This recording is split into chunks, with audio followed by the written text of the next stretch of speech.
So last night, um, I was lying in my bed reading, and uh, it's a little strange, but as I'm reading my book, I look down at my hands, and something just twigged that I have my father's hands. They're normal hands and everything, but for some reason, and it's amazing what kind of memories stick to me, but I just realized my hands are just like my dad's, um, and it's genetic. I mean, you get these traits from your parents. My father had big ears. I have big ears. Uh, my mother had a receding chin, which really is unfortunate. It looked good on her, but with me, the reason I have a goatee is because my lip goes straight down to my chest, just flat. Um,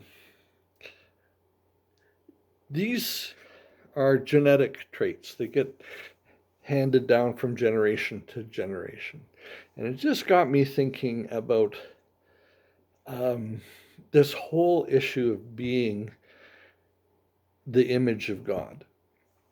We are born with that image. We came from God. He is our Father, and even physically, because we are created by Him. I mentioned a while back that we are created in the womb. We are formed by God, and we're formed to take on a particular image. And sadly, sin distorts that image.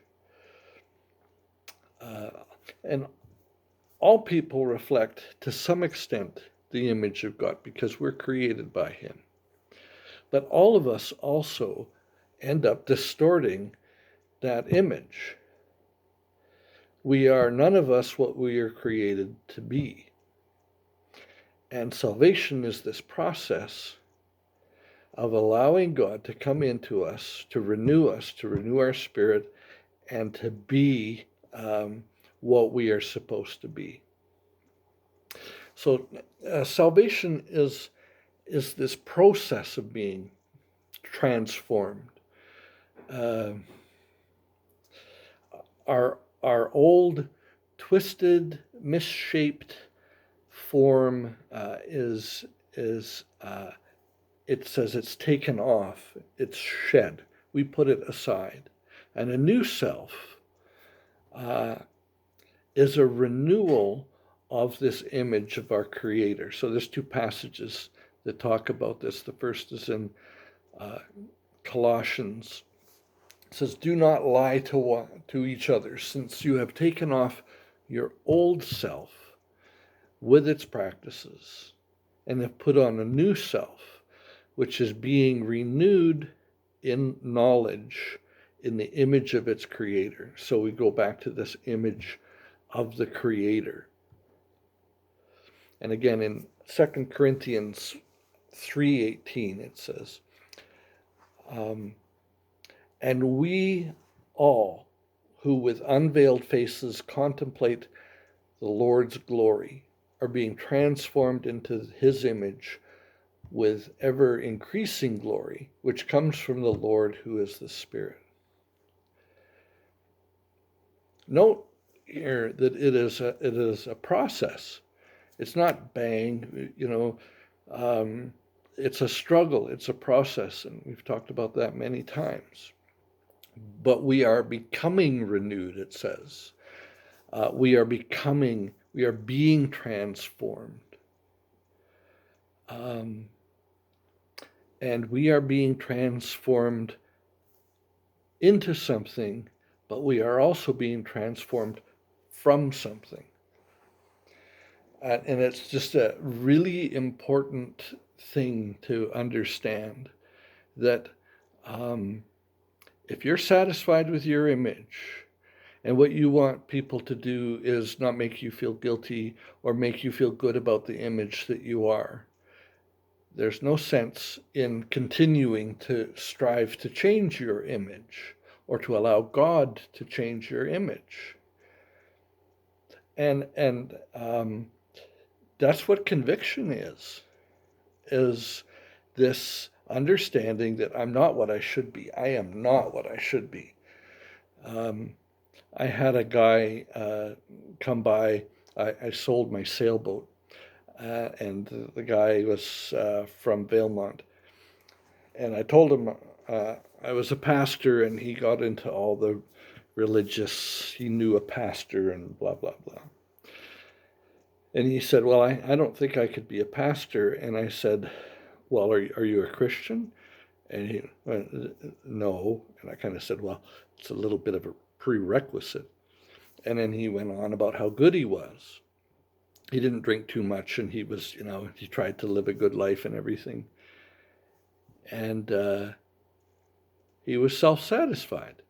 I told him that, you're created to know and love God. You're created to do that. And if you're not doing that, then that's the worst sin that you could have. I think, I don't know if I got through to him at all, but it's just when you're satisfied with who you are, or when you're defensive about how you are.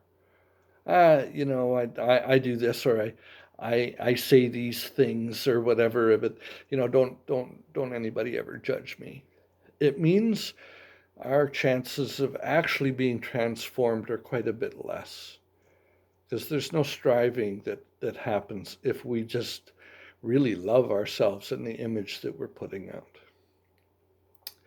The Pharisees were people who loved their image, and they bragged to Jesus about how they were descended from Abraham, how they were righteous, they had the law, they were good people, they obeyed the law.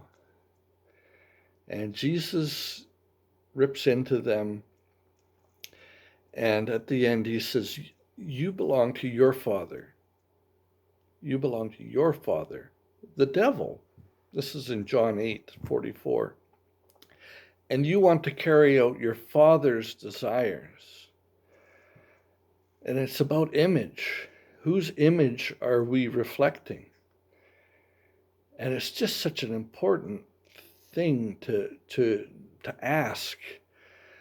See, I want to belong to Jesus. I want people to see him in me. I want to be the image of God that he created me to be. I want to have his attributes, his honesty, his care, his love, all those things. And I just hope that that's your desire as well. Just, just to be somebody that is allowing God to actually change you. Year over year, day over day, we should not be the same as we were. Amen.